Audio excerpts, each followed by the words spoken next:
Bonjour à tous, que la grâce et la paix nous soient multipliées. Je suis très heureux de partager avec vous ces moments bénis à l'écoute de la parole de Dieu. Jésus a dit « Heureux ceux qui écoutent la parole de Dieu et qui la gardent » dans Luc chapitre 11, verset 28. Oui, parce que la parole de Dieu, dit l'Écriture, est une lampe à nos pieds, elle est une lumière sur notre sentier. Oui, combien nous avons besoin d'être éclairés tout au long de notre vie sur ce qui est juste, droit, bon, charitable et agréable à Dieu. Nous avons besoin d'être rassurés, de comprendre ce qui se passe actuellement, par exemple, sur la planète, face à cette pandémie qui remet en question bien des choses. Je crois que nous sommes tous d'accord sur le fait que chaque crise a son côté instructif. Je veux vous encourager ce matin à trouver en Jésus-Christ celui qui peut combler votre cœur et devenir votre unique ressource. Je voudrais donc m'adresser particulièrement ce matin aux jeunes et à tous ceux qui cherchent celui qui peut leur donner un sens à leur vie et répondre à leurs profondes attentes. Quelqu'un a dit « Dans la vie, tu as deux choix le matin. Soit tu te recouches pour poursuivre ton rêve, soit tu te lèves pour le réaliser. » Eh bien, laissez-moi vous parler d'un jeune homme qui a su voir ses rêves se réaliser et obtenir ce que nous cherchons tous et que nous appelons communément le bonheur. D'ailleurs, c'est lui qui a écrit le psaume 4. Il est écrit « Plusieurs disent, qui nous fera voir le bonheur? Fais lever sur nous la lumière de ta face, ô Éternel. » Plusieurs voudraient connaître la prospérité et le bonheur, et ils aspirent continuellement à cela. L'ennui, c'est qu'ils veulent bien les bienfaits, mais sans le bienfaiteur, le bonheur, mais sans Dieu. Ils veulent tous les bénéfices d'une vie où Christ règne, mais ils ne veulent pas le bienfaiteur. Et contrairement à eux, David va droit à la source de tous les biens en disant « Fais lever sur nous la lumière de ta face, ô Éternel. » Et il va ajouter dans ce psaume très connu, ce psaume 23 qui sera le socle de notre méditation, où il est écrit ceci « L'Éternel est mon berger, je ne manquerai de rien. Il me fait reposer dans de verts pâturages. Il me dirige près des eaux paisibles. Il restaure mon âme. Il me conduit dans les sentiers de la justice, à cause de son nom. Quand je marche dans la vallée de l'ombre de la mort, je ne crains aucun mal, car tu es avec moi. Ta houlette et ton bâton me rassurent. Tu dresses devant moi une table en face de mes adversaires. Tu induis ma tête et ma coupe déborde. Oui, le bonheur et la grâce m'accompagneront tous les jours de ma vie, et j'habiterai dans la maison de l'Éternel jusqu'à la fin de mes jours. Voyez-vous, parmi les 150 psaumes qui se trouvent dans la Bible, eh bien, ce psaume 23, le psaume de David, est le plus lu et le plus connu de tous les psaumes. David est l'une des plus grandes figures de l'histoire du monde. Il est le plus célèbre ancêtre du Christ. Il a été le plus grand roi d'Israël. Dans sa jeunesse, il a fait une rencontre qui a bouleversé sa vie. Alors que d'autres étaient toujours à la recherche du bonheur, lui, il pouvait dire qu'il l'avait trouvé. David dit « Dieu est mon berger, je ne manquerai de rien ». Alors, nous pourrions définir la vie de David par cette expression qui devient le titre de notre message, « L'homme qui ne manquait de rien ». Est-ce possible de ne manquer de rien, alors que justement toi, tu manques de tout? De repos, de paix, d'amour, de réussite, de compréhension, de reconnaissance, d'appréciation, de direction. Vous avez remarqué la certitude de David? Elle ne renferme pas de doute. Vous savez, le doute est un sentiment qui nous arrive de ressentir. Même les plus grands personnages bibliques ont connu le doute. Je pense par exemple à Jean-Baptiste. Jean-Baptiste qui a envoyé les disciples auprès de Jésus avec une question qui taraudait son esprit. Dans Matthieu 11, il dit « Es-tu celui qui doit venir ou devons-nous en attendre un autre ?» Peut-être vous trouvez-vous avec cette même interrogation. Jésus ou quelqu'un d'autre peut-il me donner un sens à ma vie, la diriger et prendre soin de moi? Un jeune homme, reconnaissant que les problèmes de ce siècle sont relativement complexes, écrivit un poème qu'il intitula « À la recherche des miracles » et puis l'envoya à un homme d'église. Voici ce qu'il a écrit. « Je veux qu'un miracle arrive dans ma vie. Je cherche ce quelqu'un qui ne condamne pas, qui me prendra tel que je suis, qui mettra fin à tous les conflits, qui veut que je sois libre. Je cherche quelqu'un qui s'occupe vraiment des autres, qui me fera oser, qui me donnera de la réalité, qui me fera marcher sur des chemins que personne n'a encore battus. Je cherche ce quelqu'un que tous appellent Dieu. J'espère que cela arrivera. Je crois qu'il a dû le rencontrer, ce Sauveur, car la Bible nous dit ceci, c'est Jésus qui l'affirme, celui qui cherche trouve, celui qui demande reçoit et l'on ouvre à celui qui frappe. Sachez que Jésus s'intéresse à la jeunesse parce qu'il a un message qui répond à son attente. Mais savez-vous que des milliers de jeunes se réunissent aussi dans de grands auditoriums, dans des grands stades pour écouter la parole de Dieu, et pas seulement pour voir un match de foot ou de basket ou un concert avec leur idole préférée. Non, il y a des jeunes, il y a des hommes, des femmes qui ont faim et soif de connaître Dieu. La raison pour laquelle ils sont venus dans ce monde, quel est le but de leur vie et comment réaliser ce but. J'ai assisté à Sao Paulo à une réunion, il y avait une chorale de 3000 jeunes, c'était très impressionnant. 3000 jeunes croyants qui chantaient les louanges de Dieu. David était un talentueux musicien. Il jouait habilement de la harpe. Il était auteur et compositeur et interprète de ses chants. Sa réputation était telle qu'il a même joué devant le roi Saül, c'est peu dire. Je suis persuadé que si David vivait à notre époque, des producteurs seraient venus le voir avec un carnet de chèques bien rempli en lui faisant des propositions mirobolantes. Par exemple, ils auraient pu lui dire « Tu pourras te produire dans les plus grandes salles de spectacle du pays ou dans les grands stades, puis à l'étranger, ou tu pourras même faire du cinéma. » Mais je sais ce qu'il leur répondrait. Et qu'est-ce qui m'amène à affirmer une telle chose ? C'est ce qui est écrit dans le psaume 45, verset 2, où il est dit « Mon œuvre est pour le roi ». Oui, tout ce que David faisait, c'était pour la gloire de Dieu. Ce qu'il avait reçu, il le mettait au service de Dieu. Oh, ce n'était pas un homme parfait, mais il avait découvert en Dieu son berger. C'est pourquoi il pouvait dire « Je ne manque de rien ». Il sait que la gloire et les honneurs ici-bas sont éphémères. D'ailleurs, Jésus a rencontré un jeune homme qui est venu donc le voir en lui disant « Seigneur Jésus, que faut-il que je fasse pour être sauvé ?» La particularité de ce jeune homme, c'est qu'il était riche. C'était un homme riche. Et malgré sa richesse, son cœur n'était pas comblé. Alors il vint vers Jésus en demandant au Seigneur « Que faut-il que je fasse pour avoir la vie éternelle ?» Et Jésus a vu qu'il était très sincère. La Bible dit même que Jésus l'aima. Il lui dit « Il te manque une seule chose, c'est de me suivre. Pour cela, abandonne tes biens, donne tes biens, vends tes biens et donne-les aux pauvres. Puis viens et suis-moi. Et tu auras ce que tu cherches, ce trésor que tu espères tant. Eh bien, tu auras ce trésor dans le ciel. » L'Écriture nous dit que lorsqu'il entendit la réponse de Jésus, il devint tout triste et s'en alla. Il ne donna aucune réponse à Jésus. Jésus, plus tard, dira aux disciples qu'il est difficile à ceux qui ont des richesses d'entrer dans le royaume de Dieu.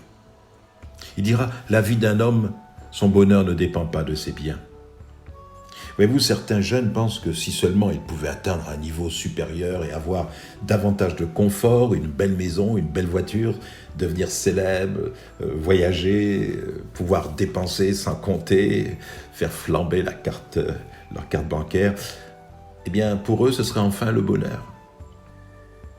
Un comédien populaire a déclaré ceci: « Les gens me croient heureux parce que j'ai réussi et que l'argent rentre à flot.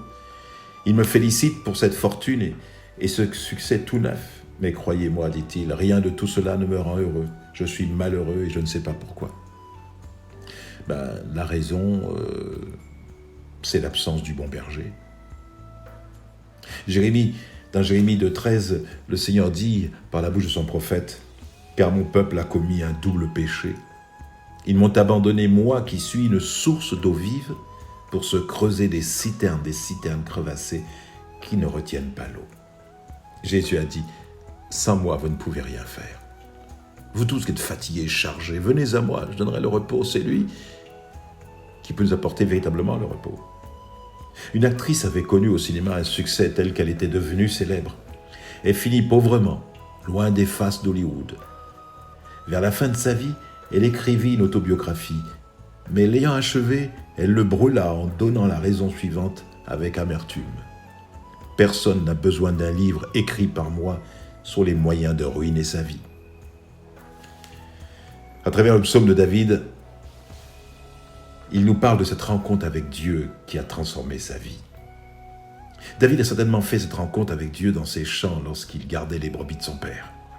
Ses parents lui avaient certainement donné un enseignement religieux. C'était obligatoire en Israël. Il avait certainement beaucoup aimé ces moments d'étude. Mais ce n'était pas suffisant pour satisfaire son âme. Il fallait qu'il rencontre celui qui était son créateur et son Dieu. J'aimerais dire ceci à ceux qui ont une famille chrétienne, ne rejetez pas votre éducation chrétienne que vous apportent vos parents. Cette éducation vous conduira vers une rencontre avec le Christ, qui est le seul à vous conduire tout au long de votre vie terrestre et à donner un sens à votre existence. Cela a été le cas de ce grand prophète qu'est devenu Samuel. Et je peux dire aussi, dans certaine mesure, ça a été aussi mon cas. C'est grâce aux prières de ma mère et au témoignage qu'elle m'a rendu que j'ai pu connaître le Seigneur et le Sauveur qui aujourd'hui, je suis heureux de servir et d'adorer. C'est une chose que de savoir son catéchisme, que Dieu existe et qu'il nous aime, mais il faut, et c'est indispensable, il faut le rencontrer pour le connaître. Cette rencontre peut avoir lieu n'importe où et dans n'importe quelle circonstance, à l'occasion d'une réunion, mais aussi lorsque vous vous trouvez avec des amis, vous parlez de Dieu, Dieu peut toucher votre cœur, vous pouvez le rencontrer dans votre chambre. Il y a tellement de lieux, de circonstances par lesquelles Dieu se sert pour pouvoir se révéler à nous. Je vais donner cette anecdote véridique. Dans un café, des jeunes s'amusaient et l'alcool aidant devint très moqueur. Parmi eux se trouvait un jeune dont le père était pasteur. Il vivait loin de Dieu. Ivre comme les autres, il est monté sous la table et a commencé à imiter son père quand il prêchait. « Mes très chers frères, dit-il, si vous ne vous repentez pas de vos péchés, vous serez damnés pour l'éternité. Dieu vous aime et a donné son Fils. » Et à sa grande surprise, ses amis ne riaient plus. Et ils les virent pleurer, convaincus de péché. Lui-même fut saisi et donna sa vie à Jésus. Il venait de faire une rencontre avec Dieu.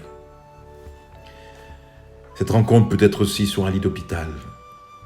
J'ai rencontré bien des âmes dans la souffrance, dans la peine, allongées sur un lit d'hôpital, dans des circonstances difficiles. Et là, leur cœur s'est ouvert. La Bible dit que Dieu parle tantôt d'une manière et tantôt d'une autre. Il parle par des visions, par des songes. Il parle aussi par les circonstances défavorables de la vie, par la maladie, afin de se révéler à nos cœurs, afin d'attirer notre attention pour qu'il nous apporte le meilleur. Oui, dans un moment d'abandon, de rejet ou de solitude, mais également dans ces moments comme ceux que nous vivons actuellement. À cause du Covid-19, Dieu peut se révéler à nous et je suis convaincu que plusieurs ont été touchés, ne comprenant pas ce qui se passe et cherchant justement les raisons d'une telle pandémie et voyant aussi la fragilité de la vie, de l'existence qui ne tient qu'à un fil. Le monde s'est arrêté, la planète entière après s'est arrêtée face à quelque chose qu'on ne voit pas, un petit virus, mais tellement important, tellement d'une grande nocivité et qui a tué plus de 500 000 morts dans le monde.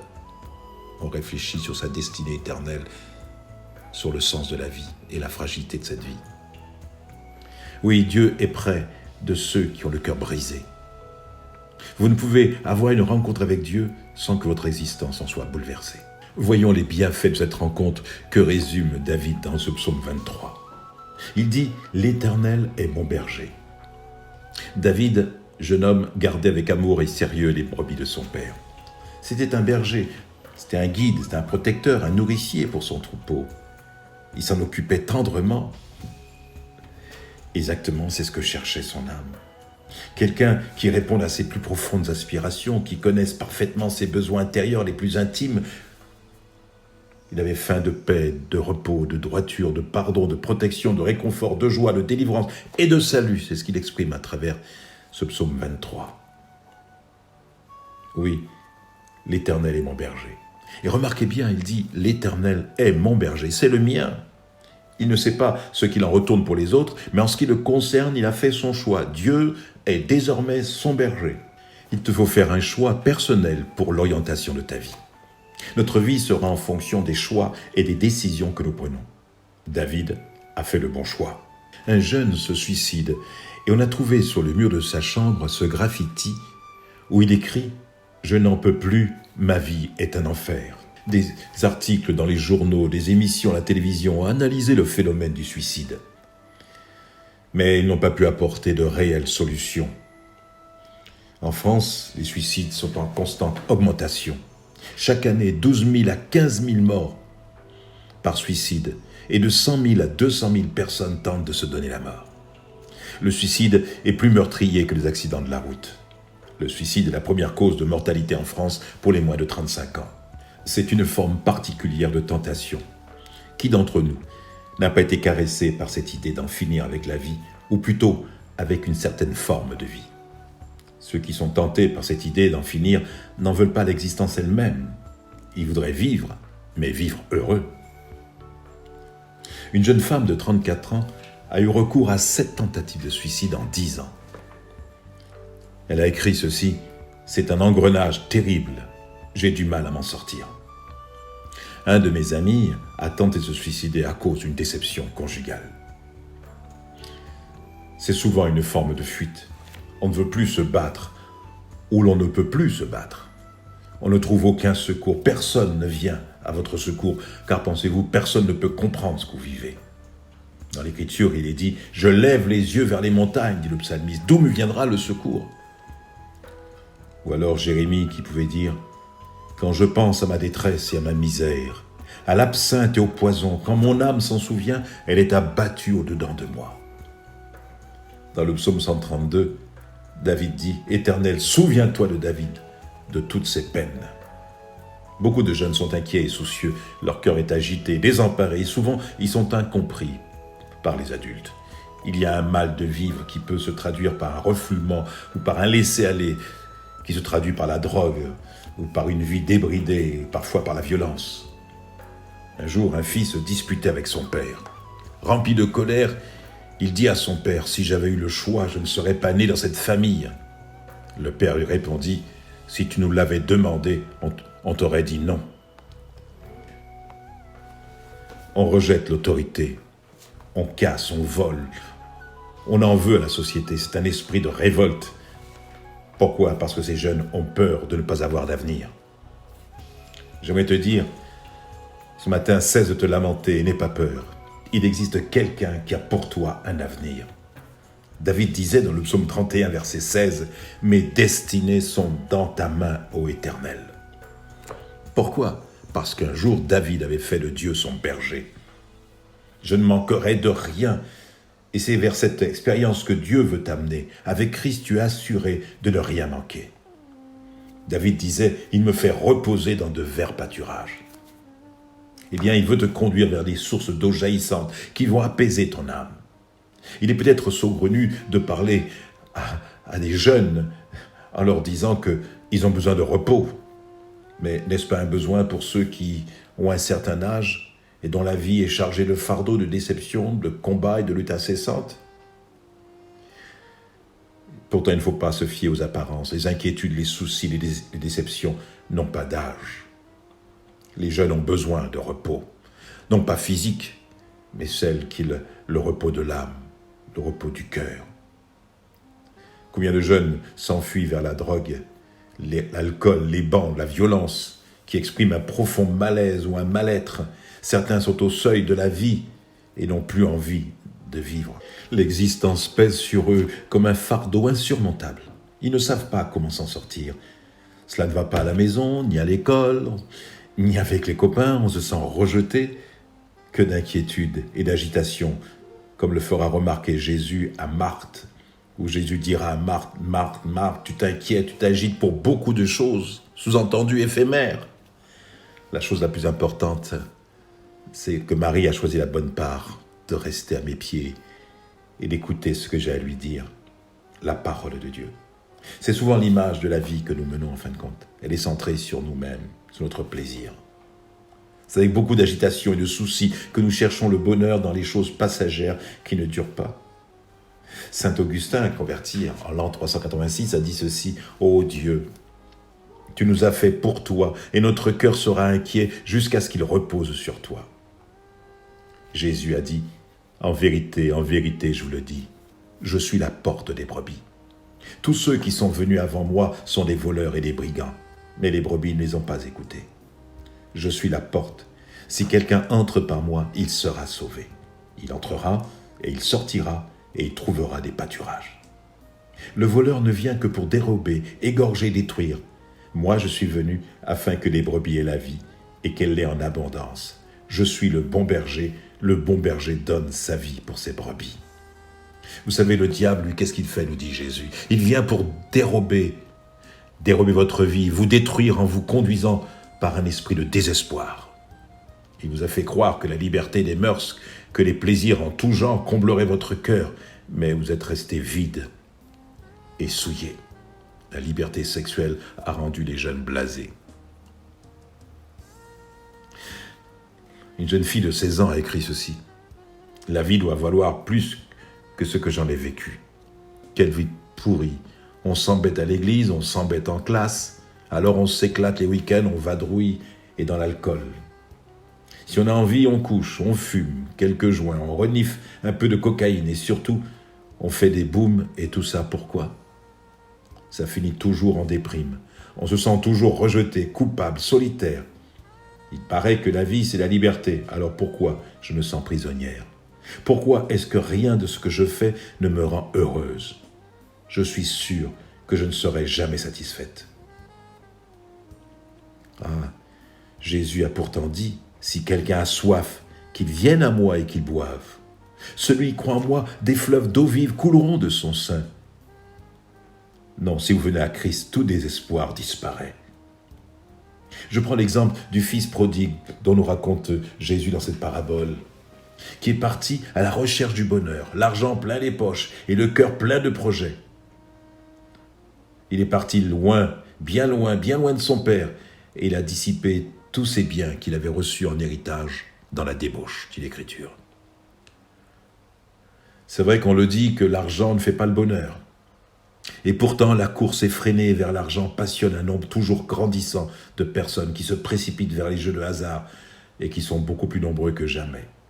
Certes, l'argent peut nous procurer un certain confort, une certaine sécurité, à condition qu'il soit pour nous, comme l'a dit quelqu'un, un bon serviteur et non un mauvais maître.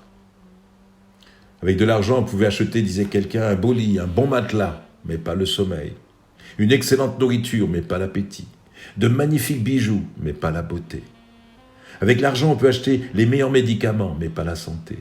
Des tranquillisants, mais pas la paix intérieure. De nombreux livres, mais pas l'intelligence. Un excellent confort, mais pas le bonheur. Une assurance sur la vie, mais pas sur la mort. Une place au soleil ou au cimetière, mais pas dans le ciel. Le 24 août 79 après Jésus-Christ.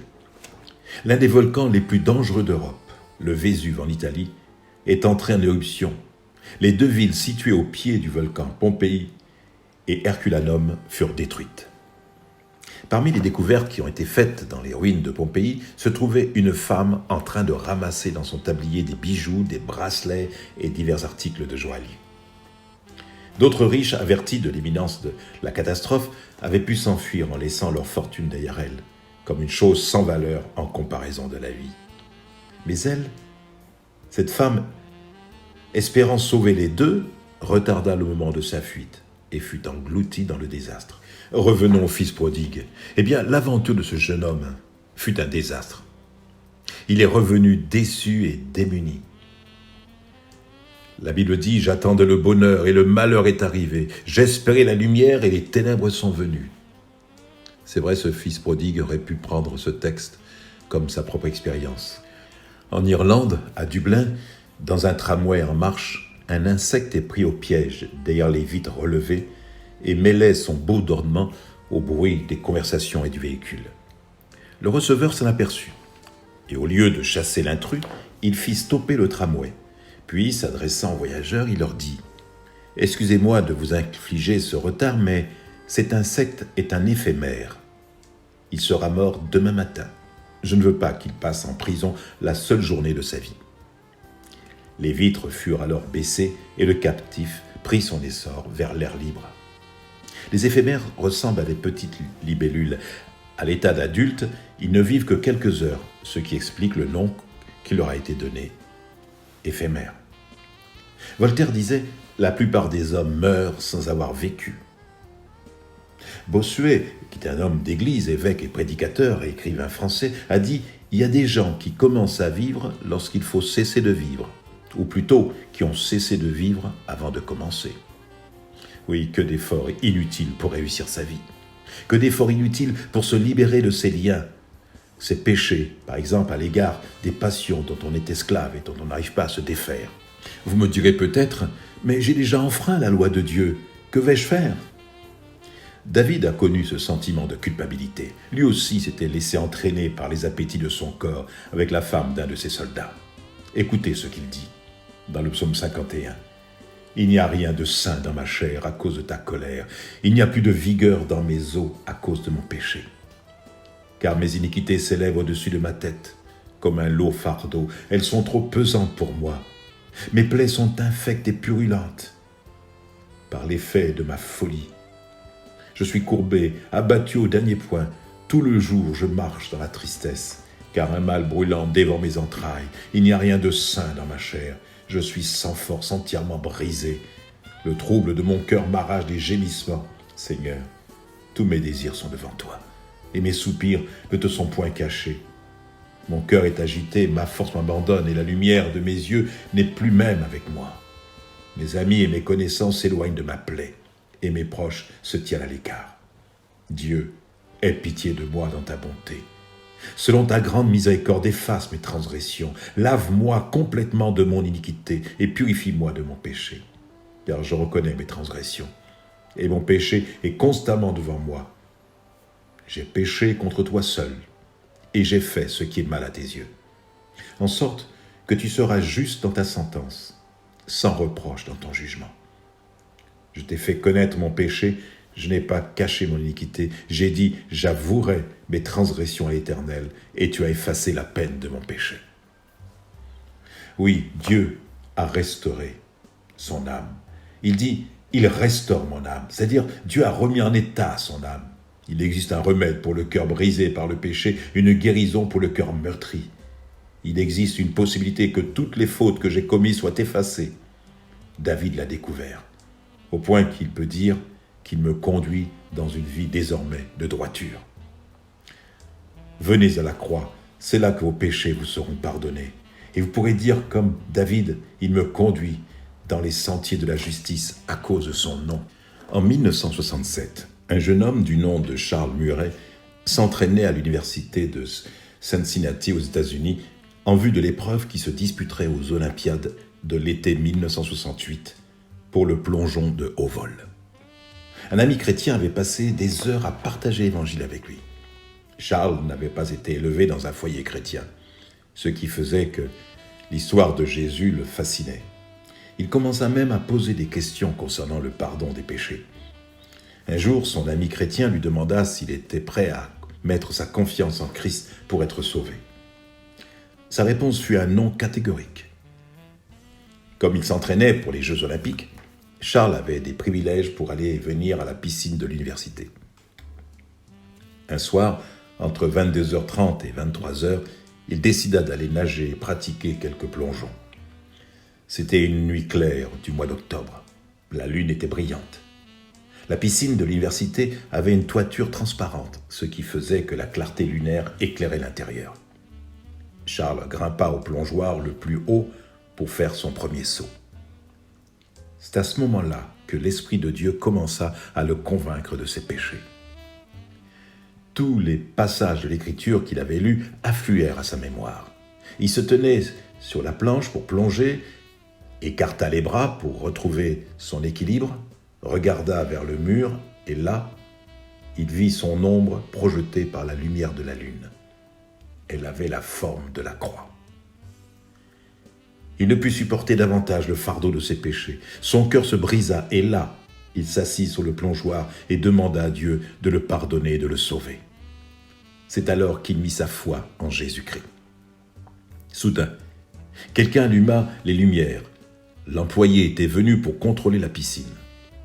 Quand Charles regarda du haut du plongeoir, il vit que la piscine était vide.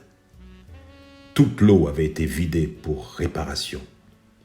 Il avait failli plonger et se tuer, mais la croix l'avait arrêté. Il fut ainsi sauvé de la mort physique et de la mort éternelle. Je ne crois pas qu'on puisse vivre une vie sainte selon la Bible Évitez les convoitises de la jeunesse et ne pas succomber aux tentations de l'immoralité sans l'aide de Jésus-Christ, le bon berger. Je suis persuadé que les tentations sont trop grandes, que les pressions de notre époque saturée de sexualité sont trop fortes. Mais si Christ est dans votre cœur, il vous donne une puissance surnaturelle pour vivre une vie sainte. David dit « Je ne crains aucun mal, tu es avec moi ». Vous n'aurez pas à craindre l'avenir, ni les moments de grandes épreuves, car il sera avec vous. Jésus a dit « Tout pouvoir m'a été donné dans le ciel et sur la terre, et voici, je suis avec vous tous les jours jusqu'à la fin du monde. » L'apôtre Paul dira dans Romains 38 « Si Dieu est pour nous, qui sera contre nous? Lui qui n'a point épargné son propre Fils, mais qui l'a livré pour nous tous, comment ne nous donnera-t-il pas aussi toutes choses avec lui? Qui accusera les élus de Dieu? C'est Dieu qui justifie. Qui les condamnera? Christ est mort, bien plus, il est ressuscité, il est à la droite de Dieu et il intercède pour nous. Qui nous séparera de l'amour de Christ? Sera-ce la tribulation, ou l'angoisse, ou la persécution, ou la faim, ou la nudité, ou le péril, ou l'épée? Selon qu'il est écrit, c'est à cause de toi qu'on nous met à mort tout le jour, qu'on nous regarde comme des brebis destinées à la boucherie. Mais dans toutes ces choses, nous sommes plus que vainqueurs par celui qui nous a aimés. Car j'ai l'assurance que ni la mort, ni la vie, ni les anges, ni les dominations, ni les choses présentes, ni les choses à venir, ni les puissances, ni la hauteur, ni la profondeur, ni aucune autre créature ne pourra nous séparer de l'amour de Dieu manifesté en Jésus-Christ notre Seigneur. Alléluia. Oui, la Bible dit ceci, « Toute arme forgée contre toi sera sans effet. » Oui, il est là le Seigneur.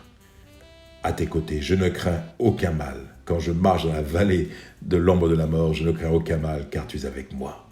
Oui, vous ne manquerez pas non plus de réconfort. Tu oins d'huile ma tête, et ma coupe déborde. Il vous remplira de joie par son esprit. Il vous baptisera de son Saint-Esprit, et vous pourrez accomplir des exploits avec Dieu et pour Dieu. Le dernier jour, le grand jour de la fête, Jésus se tenant debout s'écria « Si quelqu'un a soif, qu'il vienne à moi et qu'il boive.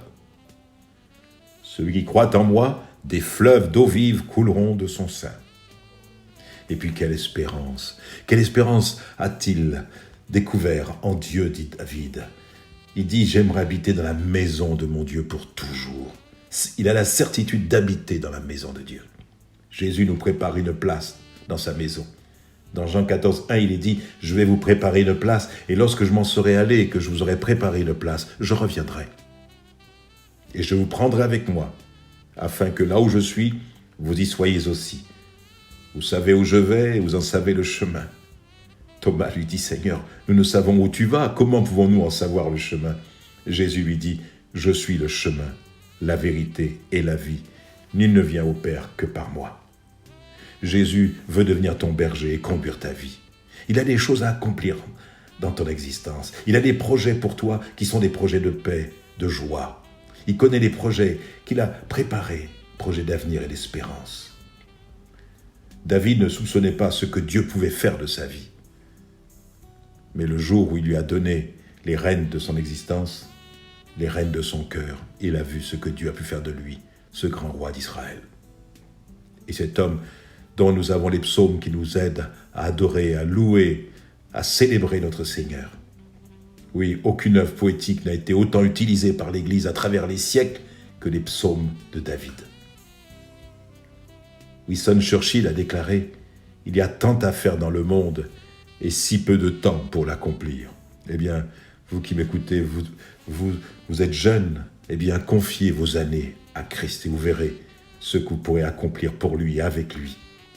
Je voudrais que vous puissiez vraiment, en cet instant, vous tourner vers lui. Je vous invite, si vous voulez bien accepter le Christ dans votre cœur, à vous recueillir avec moi et à faire monter vers Dieu cette prière. Si vous ressentez au plus profond de vous-même votre besoin et la nécessité, donc impérieuse, de lui offrir votre vie.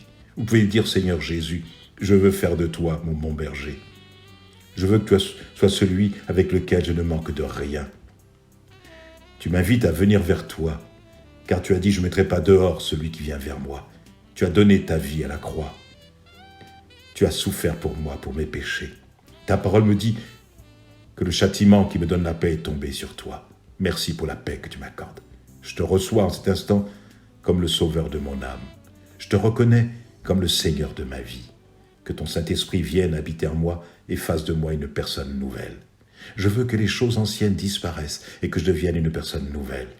Pardonne tous mes péchés, délivre-moi de toutes mes iniquités et accomplis à travers moi ton plan, tes projets à mon égard. Ma vie désormais t'appartient, Jésus. Je fais de toi le Seigneur et le Maître de ma vie. Sois béni et merci pour ton salut. Merci Jésus. Amen. Amen. Sachez que le Seigneur pardonne vos péchés. Sachez que vous êtes devenus, dit l'Écriture, à tous ceux qui croient en lui, ceux qui se repentent, qui se détournent de leur mauvaise voie, il leur promet la vie éternelle. Quiconque croit en moi a la vie éternelle. Il ne vient point en jugement, mais il est passé de la mort à la vie. Vous avez besoin de conseils ou d'aide, n'hésitez pas à nous appeler au numéro qui est affiché. Je souhaite te passer une très bonne journée. Ce message était vraiment pour tous ceux qui aujourd'hui ont besoin de cette rencontre avec le Seigneur. Oui, que vous puissiez être comme David, l'homme qui ne manquait de rien. Que Dieu vous bénisse. Je vous souhaite de passer une bonne semaine et soyez surtout prudents, respectez les gestes barrières, ne sortez pas de manière inconsidérée, portez votre masque, faites tout ce que l'on vous demande de faire, il en va de votre vie et comme nous l'avons dit, elle est bien courte et il ne faut pas non plus la gaspiller et non seulement cela, mais aussi vous devez prendre soin de votre prochain. Protégez-vous et en vous protégeant, vous protégez aussi les autres. Que Dieu vous bénisse. À bientôt. Au revoir.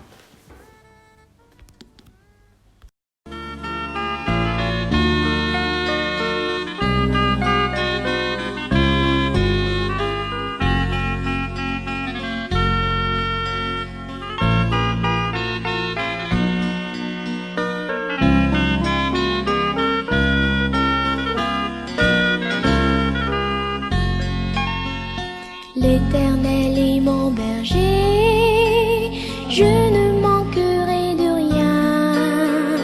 Il me fait reposer dans de verts pâturages. Il me dirige près des eaux paisibles. L'Éternel est mon berger, je ne manquerai de rien. L'Éternel est mon berger.